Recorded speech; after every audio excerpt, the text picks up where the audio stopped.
Hello and welcome to the Weekly Reel podcast. My name is Jeremy, And my name is Ken. and today we're going to be talking about Roadhouse 2024. Ken, how you doing, man? Doing pretty good, pretty good. It's been a very busy week, and I know you were busy with work, which is why we started a little bit later today. I mean, you just literally got back from work, so Literally, hopefully yeah. you got a little bit of energy saved for this live stream. I know. Hopefully, it's gonna be a weird night. Yeah, hey, we got to have that adrenaline kind of kick in, like in some of these fights that we actually did see in Roadhouse.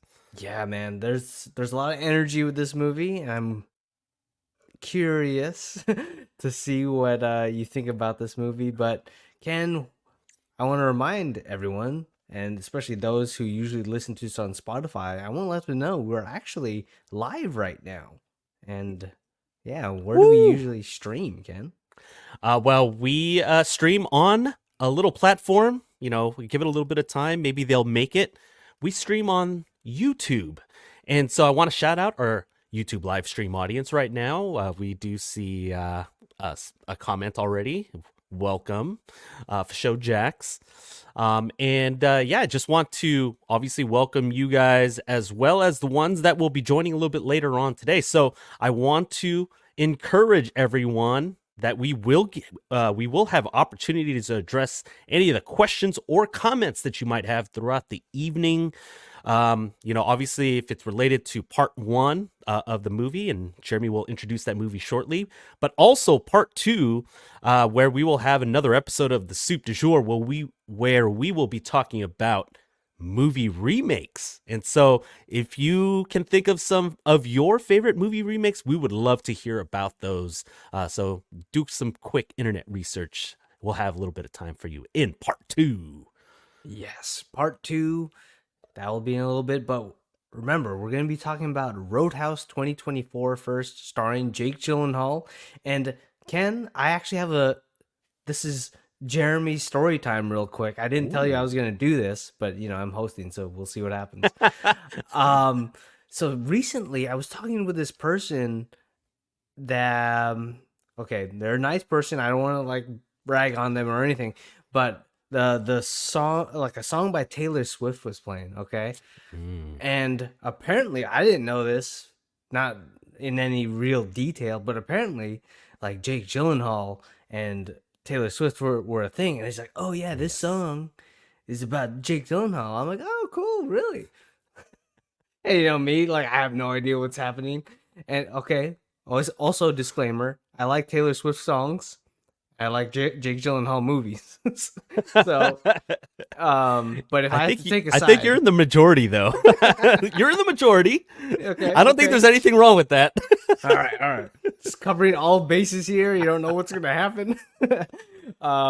Because she's like, yeah, like this is Jake Gyllenhaal song, but it's very like I can't do the Valley Girl type of thing right now.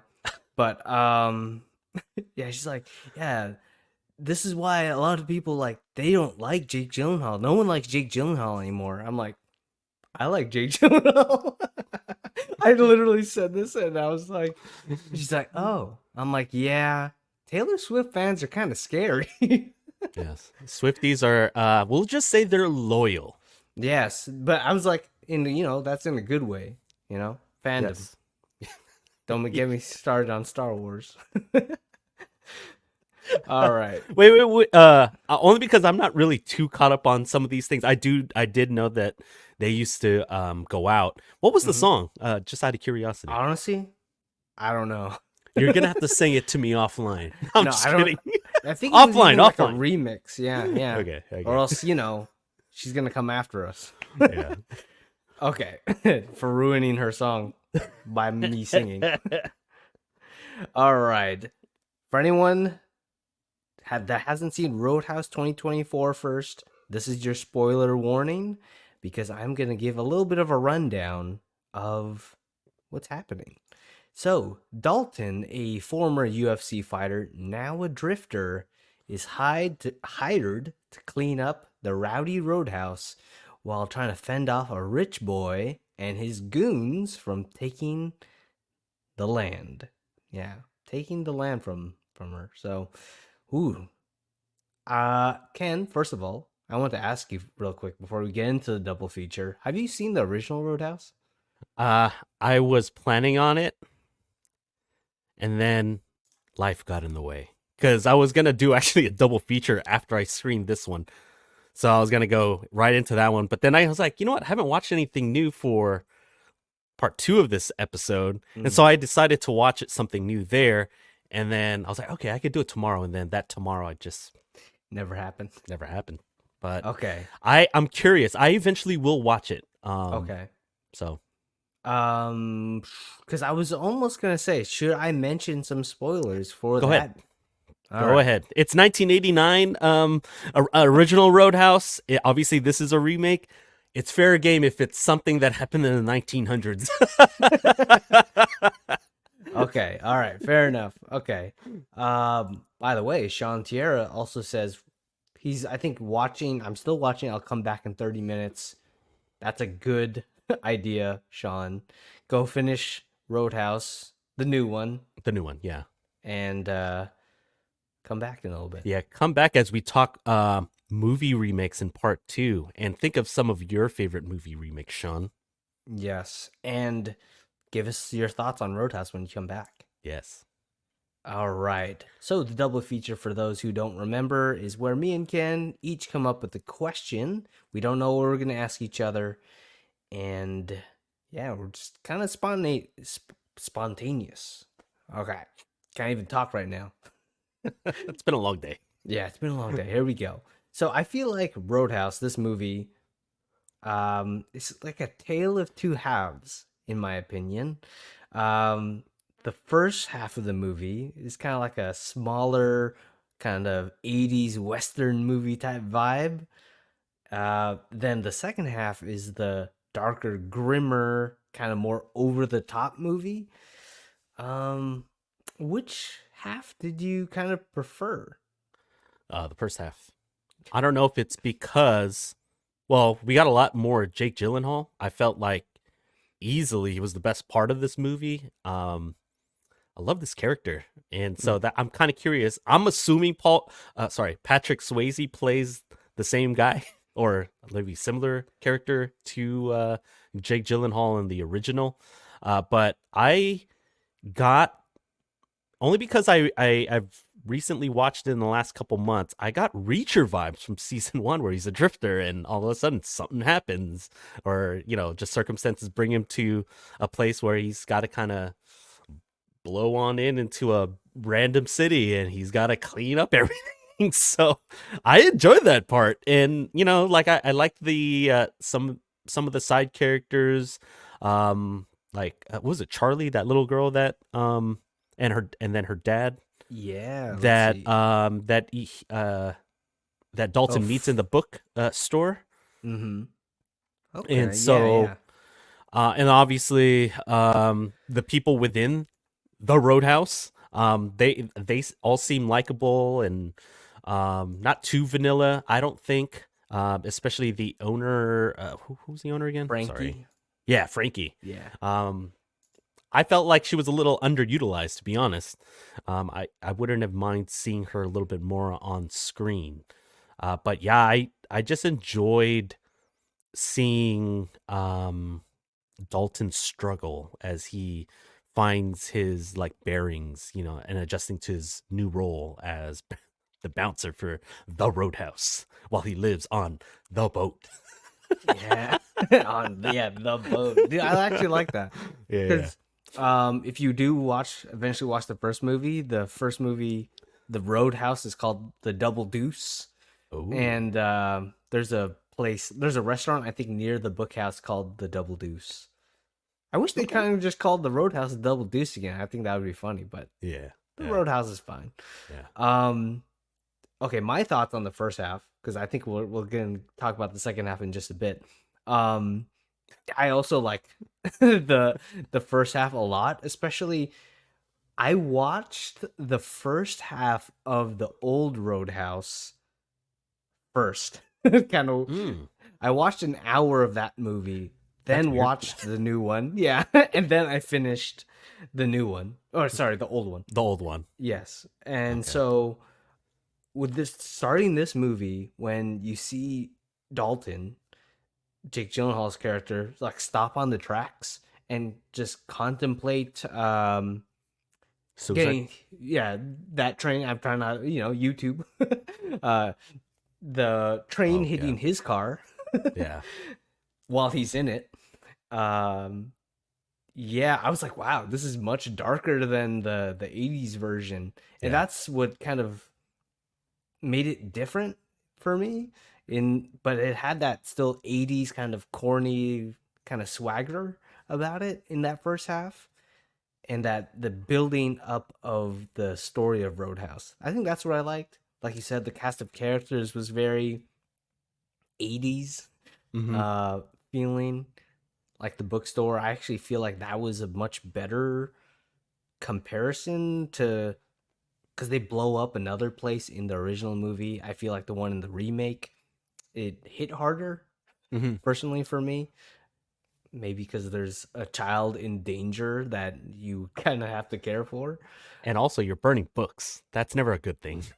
Yeah, yeah, that's I'm very not even true. really a book reader myself, but anytime you burn books, it's always associated with villainism, like the Nazis. Yeah, yeah. I was gonna say Fahrenheit 451. But yeah, Fahrenheit Yeah. 451. There you go. Um, shoot. But yeah, easily. I was having a really fun time with the first half, Mm-hmm. and I'll give spoilers for my I Love You 3000. It was sitting about like an 80 for the first Ooh. half. Yeah, yeah. I was like, I'm really liking this movie. And Patrick Swayze, Jake Gyllenhaal, they have like a swagger about them, but They it do. was different. Like Jake Gyllenhaal's smile, it seemed like he was a very depressed guy. You know Yeah. what I mean? Like there was this darkness behind him that they definitely took advantage of in this movie. But in the original, he would also smile a little bit more, but he seemed more like laid back kind of guy, just naturally, compared to this one where it's like, oh, there's this inherent darkness behind Kind of him. like a sad clown type of thing. Yeah. Yeah, where Hmm. it's like smiling. He can be charming because that's who he is, but his circumstances have kind of beat him up. Yeah. Yeah. Mm. Okay. Exactly. Okay. So, what do you think about the second half then? I did not like it. I'm sorry. It Where it, it was it there it a all fell turning point? apart. It all fell apart when I saw Conor McGregor's ass cheeks. Oh, so his first scene. I was like, "What is going on?"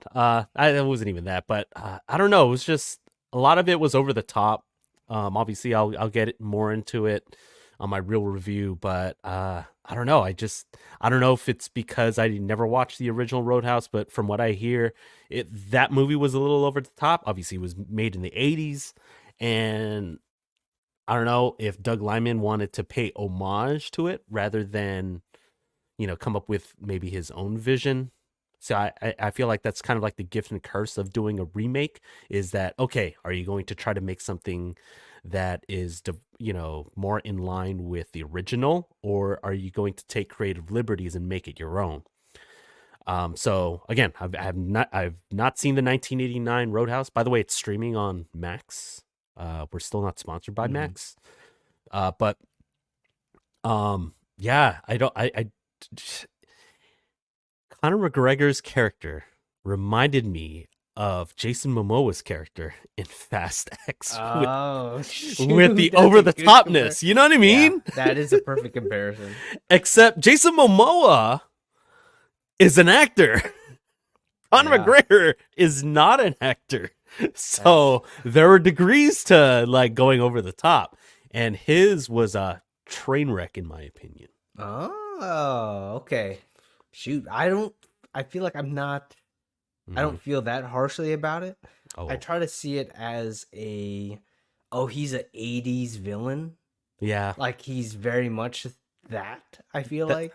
He yeah. didn't blend too well with like Jake Gyllenhaal's style of Dalton, where I said I think he would fit better if it was the 80s. Conor McGregor's Yeah. character, Knox, but and I tried to take it for what it is, kind of like Jason Momoa's, but like you said, um, I was conflicted in Fast X about his whole thing too, because I was like, man, I like him shooting a shot, trying something different, but only because we have like that rapport with Jason Momoa. We've seen him play multiple characters over his career, uh, but Conor McGregor decided to go ahead and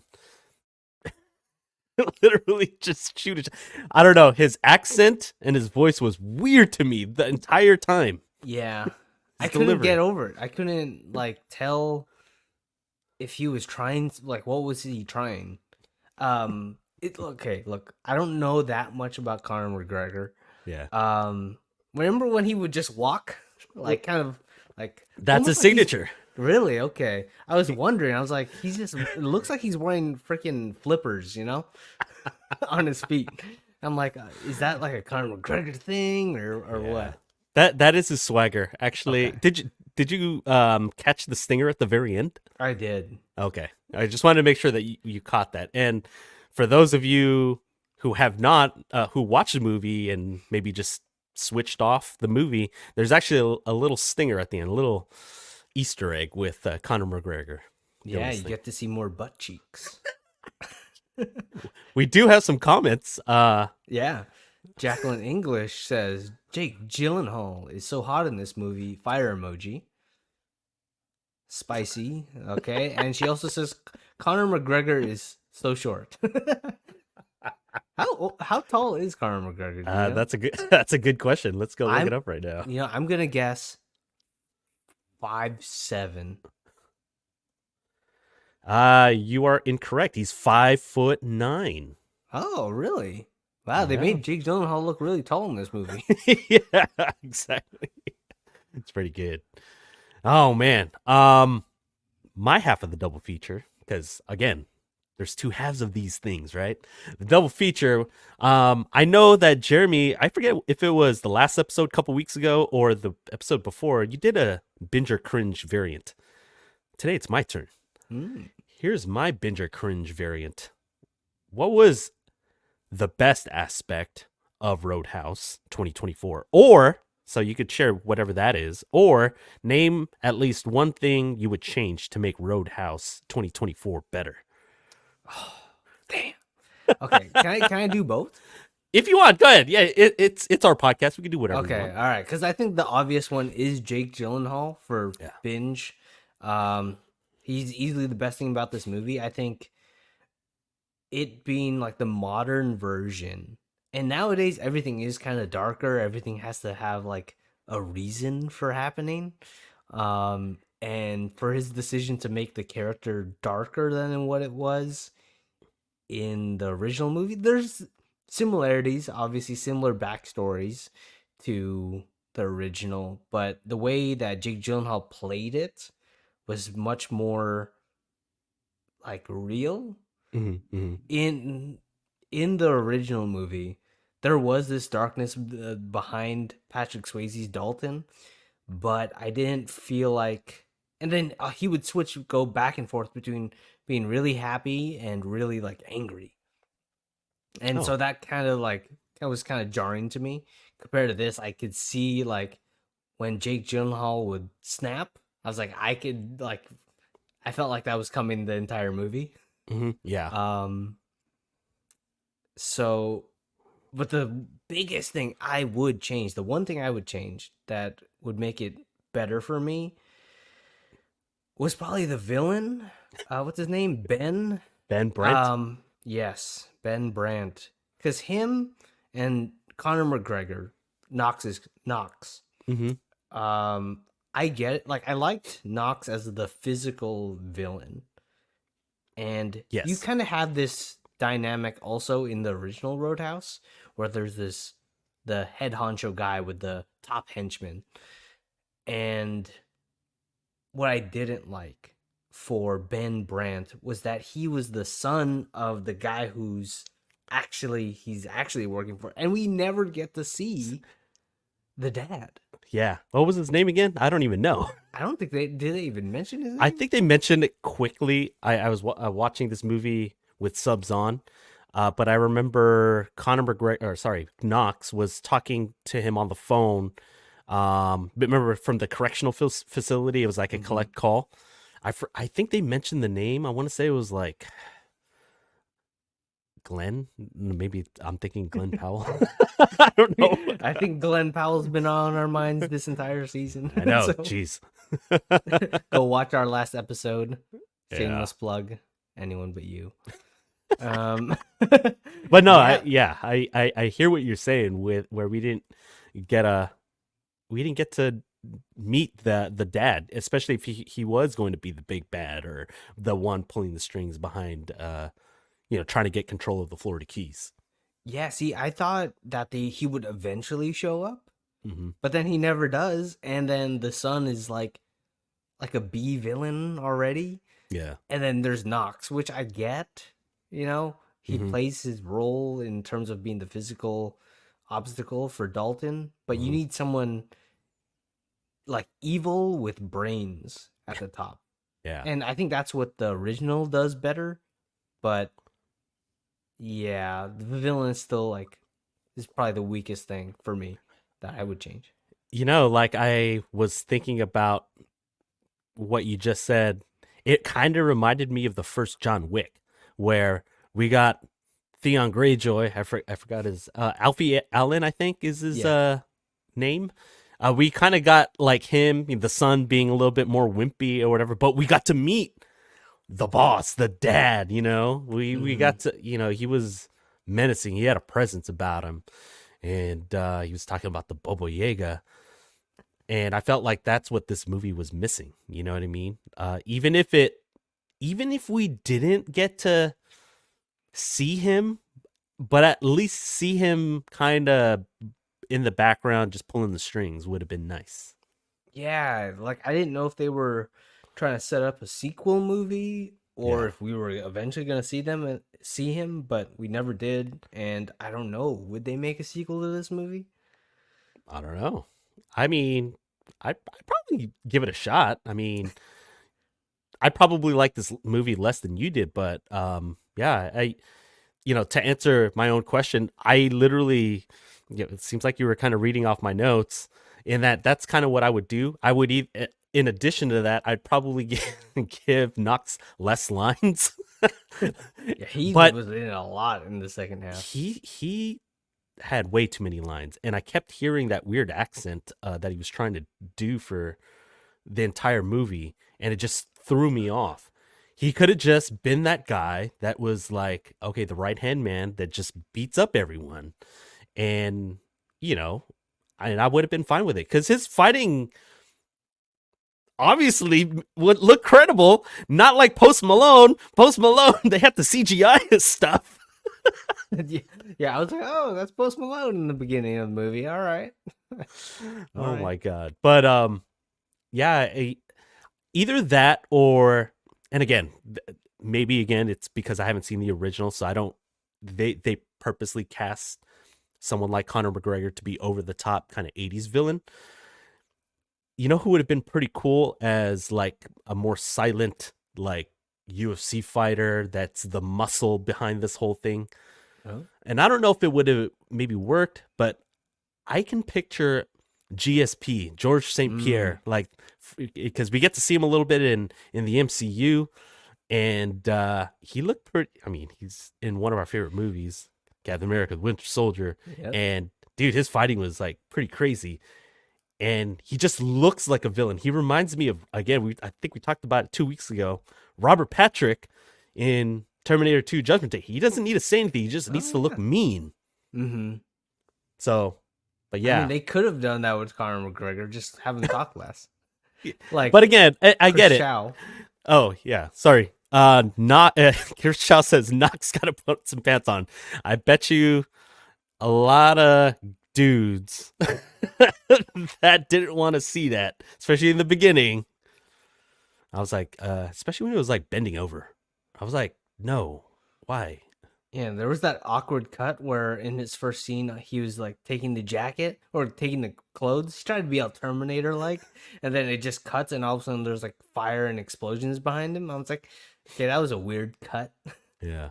It was weird too because he had the jacket, but I think he still didn't have pants on. Yeah, he still didn't have pants. I'm like, just take the pants. Yeah. I But don't yeah, know. that's one change Chris Chow would do. More pants. More pants.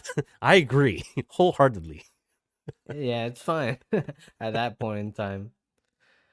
All Oh right, man. let's move on to the dailies, kind of our random thoughts section for the Hmm. movie.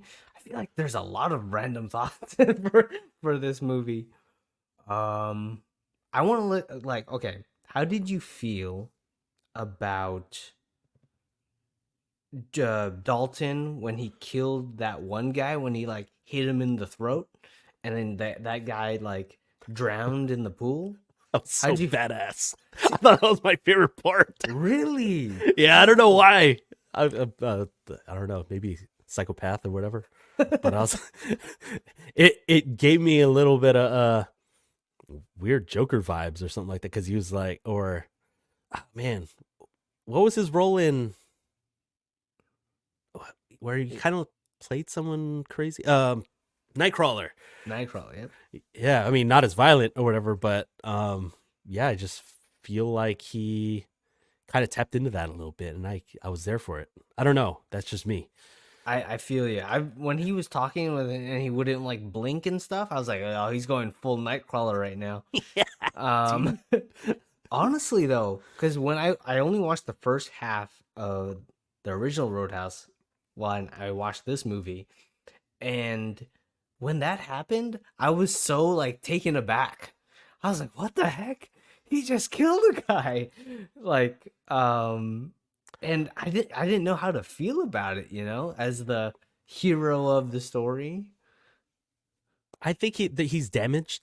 I Yeah, mean, I think he's still got PTSD from that that UFC match where he ended up killing. Well, it was someone that he knew, right? One of his yeah, it was like one friends. of his friends. Yeah, Yeah. So I think he's just still damaged from that emotionally and just mentally. And so he probably has gone into some dark places. Dalton's character has been.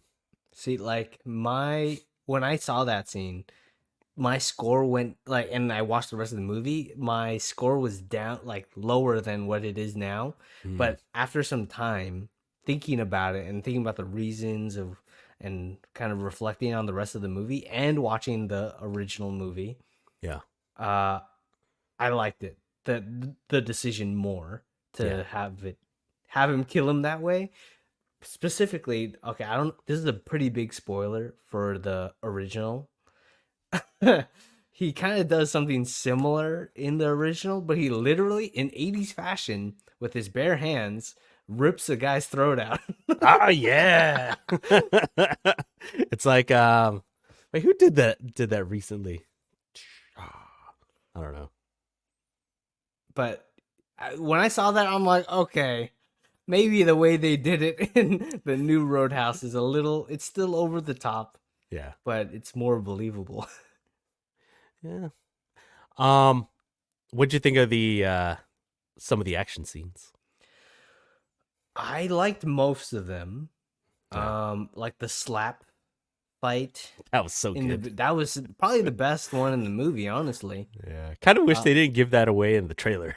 exactly, yeah. And the movie is surprisingly funny. It is. When he was driving them back to or driving them to the hospital. See, that's parts like that that made me Yeah, love the first half of the movie. I was like, and that one guy would be like, "Oh, it's only 25 minutes away from here." And I then love that.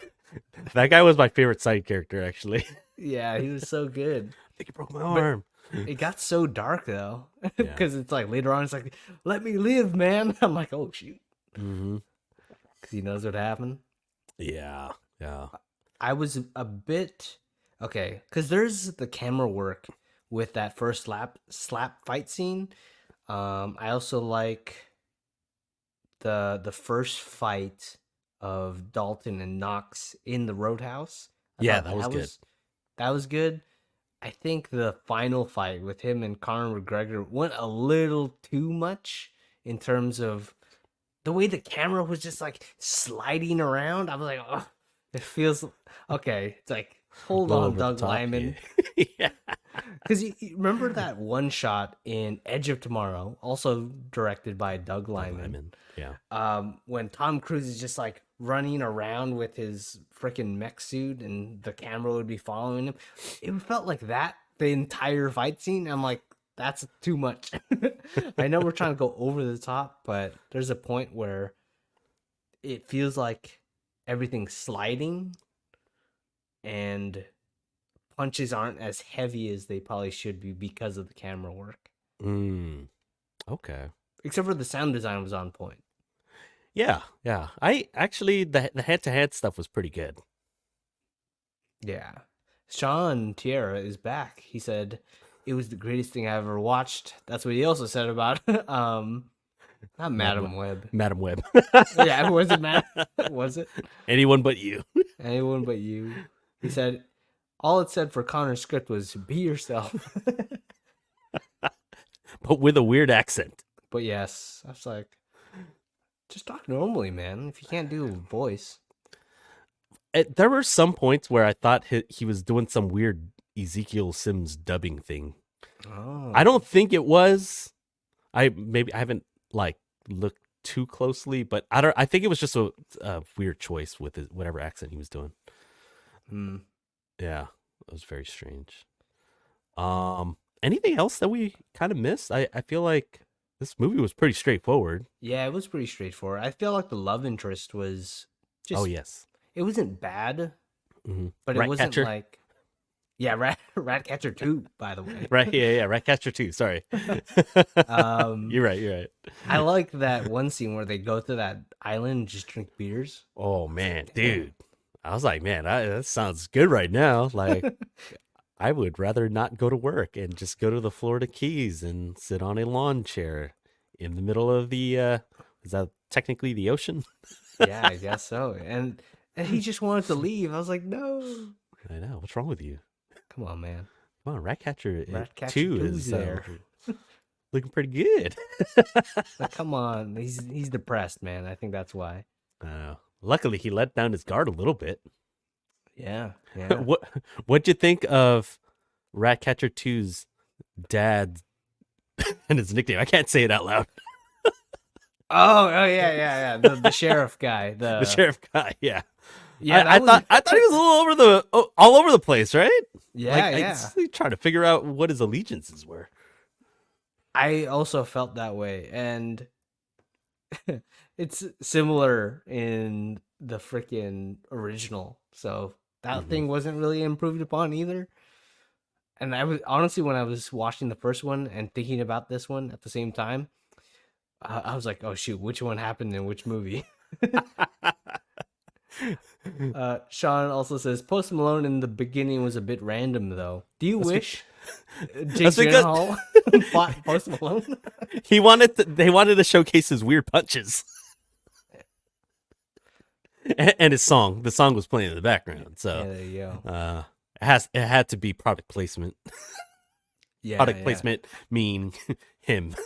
Himself while he's fighting. Yeah. At least we know what his walkout music is. Yeah. His own song. Like Shawn Michaels singing his own song. That's a freaking deep cut right there. Come on. We love the WWE here. We do. Someone should have done a Sweet Chin music, man. Yeah. That would have been pretty cool. Wait, I guess I don't watch enough UFC, but I feel like the only move that I remember that it was done outside of the octagon. I know there was like footage within the octagon. Some of the moves, I'm surprised they didn't try to do a little bit more UFC moves, I guess. Yeah. But we just got a rear naked chokehold or something. Or I forget what you call it. But yeah, I would have liked to see like maybe some more moves like that. I mean, if there were more quick hitters, I guess it's like I'm gonna break your trigger finger or whatever. Just more like reacher moves. Yeah, Like yeah, just um yeah, I would have liked to see that too. I don't know, like we know Jake Gyllenhaal can movie fight. You know, he was in Southpaw, so some yeah. boxing versus like MMA. You know, would have been kind of cool. I don't know what Dalton's fight style is. Yeah, I mean he got yoked for this movie, and I loved how they used the actual live UFC audience to film like some of the scenes from there. I remember it was getting posted on social media during during production. That was pretty cool. hmm Yeah, that was cool. I wanted to see more of that background actually, like even just a full like scene of maybe him and his friend before the match or something. Yeah, to kind of establish that they were friends Yeah, instead of just saying it. yeah, yeah. Just saying it and killing him. Hmm. Yeah, he went full on Nightcrawler on him though. Yeah, he did. He lost it. He was like, "Oh, he snapped. Oh no." All right, let's give our real review of Roadhouse 2024. Ken, what do you, I'm kind of scared now. Well, Yeah, it's looks all like good. it looks like I'm in the minority, and maybe I just don't get it. Jake Gyllenhaal gives a very mysterious but somehow endearing performance as Dalton that you really want to root for. You can relate with his character struggles, that it's very easy to forgive some of the movie's shortcomings. Sadly, for the most part, I couldn't. The action was hit or miss, mostly hit, but I was surprised that for an action movie about like barroom brawling, there wasn't more hits or more memorable fights, I guess. I found it strange that they CGI'd certain fight scenes. I'm looking at you, Post Malone. But again, I prefaced it. Maybe it's because I still haven't watched the 1989 original starring Patrick Swayze that I didn't get to appreciate this version. So, but judging from the 2 hours I devoted to screening this particular version, I couldn't get past two words. I'm sorry to say it. Couldn't get past Conor McGregor. Holy crap, was he horrible.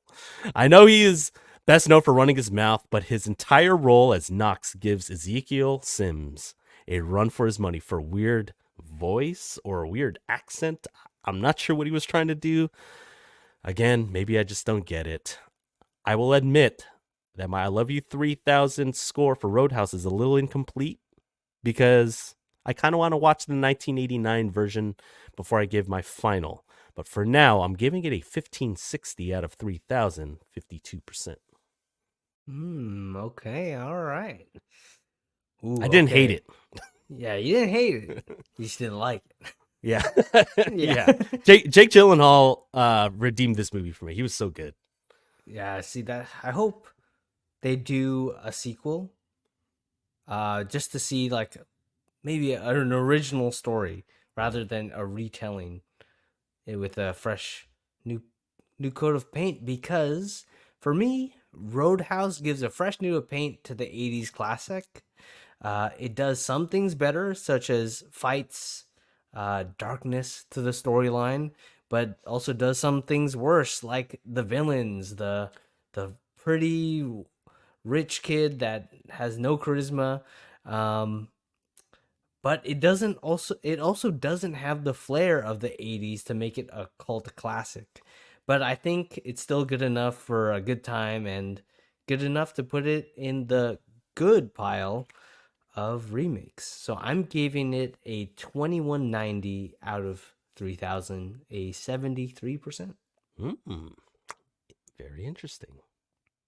Yeah, for me, it was riding in that 80% until halfway, Yeah. and then it dropped down to like 60 something. So I like, okay, 73. Still a pretty good score, though. Yeah, I liked it a lot. Yeah.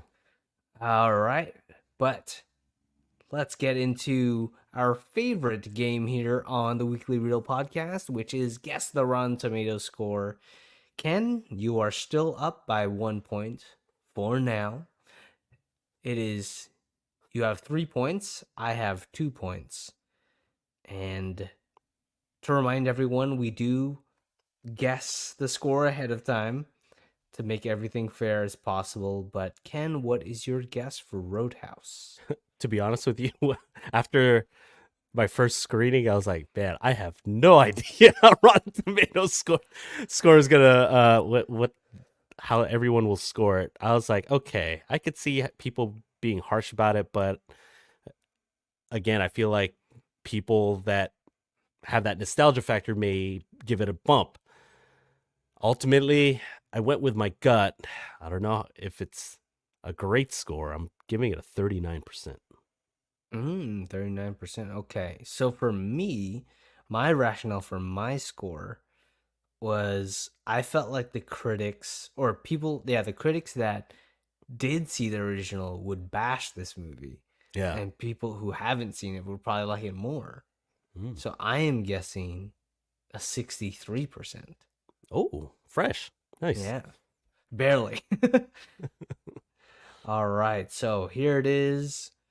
Roadhouse 2024 is a 60% with 172 reviews. That audience score is Whoa, yeah, I was more surprised about the audience score. dang. Yeah, especially for like a streaming movie. Yeah, it's free, guys. It's free. Why are you scoring movies like me? Well, I guess I get the point this week because I'm a little closer. Oh well. Yeah, it sounds about right. I had no idea how the critics would score this one. Honestly, I'm actually surprised that it got fresh. Yeah. I thought it was gonna be in the 50s, but I was being hopeful. Yeah. So, Hey, you got the point this week. yeah, I I gotta got the redeem point this myself. week. You're on a 2-week streak. Yeah, because now we are all tied up. And which one of my favorite lines in that scene where it's like, "Oh, you wanna call it a tie?" That was good. It was from What the hell does that mean?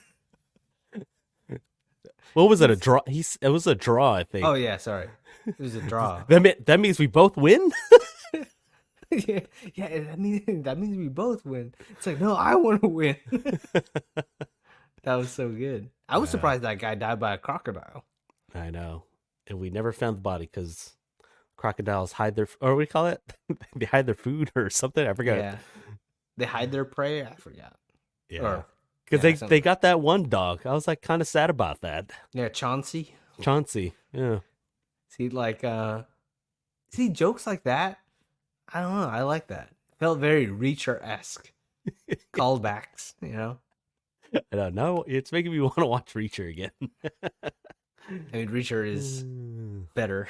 So, Yeah. but Sean also says better than Madam Web. Oof. He also guessed probably 70-ish. Yeah. Then he's like, ooh, Yeah. 39. I don't know, Ken. Again, I felt like my radar was off this week for guessing the Rotten Tomatoes score. Honestly, guessing for streaming movies is really hard. Yeah, I'm finding that out. Yeah. When I guessed for Dune, man. Dune 1, sorry. Yeah, I would have been closer if I guessed closer to what I actually gave it. Still would have lost, but still Closer. would have been. Yeah, would have made it a little bit more respectable. All right, but next week is not a streaming movie. If anything, it's some big bombastic blockbuster in theaters. Yes. Next week we go from A Clash of Titans. Remember we covered that movie, the previous movie, earlier in this podcast. Shameless plug for Godzilla v Kong. Mm-hmm. But we go from A Clash of Titans to a monstrous team up in Godzilla X Kong. Is it X Kong or and Kong? I don't know. I think it's X Kong. Okay. I don't know why, but Or times Kong? Like, is it like a multiplication? multiplication. But then there's the semicolon. Yeah, I Or don't know. the colon. Yeah, the colon. But it's Godzilla X Kong, the new empire, which is, I mean, we're recording this on the 27th of March. It's actually out tomorrow. Mhm. So go see it this weekend. so that you could join in on the conversation on next week's live stream on YouTube. Yes, because on YouTube, Ken, if they want to find us, if you're not listening on YouTube right now or watching us right now on YouTube, um, remind our listening audience, where can they find us? Well, search for the Weekly Reel podcast on YouTube. Then you can hit that subscribe button. That way, all of our stuff appears in your subscribe list or whatever, that subscribe button that's on your app. Also, hit the notification bell for alerts so that, like our live streams show up, as well as part 1 and part 2 of each one of those episodes when we clean it up a little bit the following Monday and release the cleaned up episodes with, well, this coming week, obviously, we're talking about Roadhouse. Yeah. And if you want to find us on Instagram, which we post like shorter clips, fun videos there, fun reels, that's going to be on Instagram at Weekly Reel. And also, we have TikTok at Weekly Reel Pod. That is going to be where you get to see snippets and edited versions of some of the stuff that we say here on the Weekly Reel podcast. Yeah, I tend to have more creative liberties on the TikTok edits more than anything. I'm kind of proud of the last one. So, yeah, subscribe. What do you call it? Follow us on TikTok at Weekly Yeah. Reel Pod. Ken works really hard on it, guys. So go watch those edits on TikTok. But okay, for those watching on live right now, we will be back in just a bit. Remember, we're talking about top 5 remakes in honor of Roadhouse. So get that list ready. We'll be back in just a bit.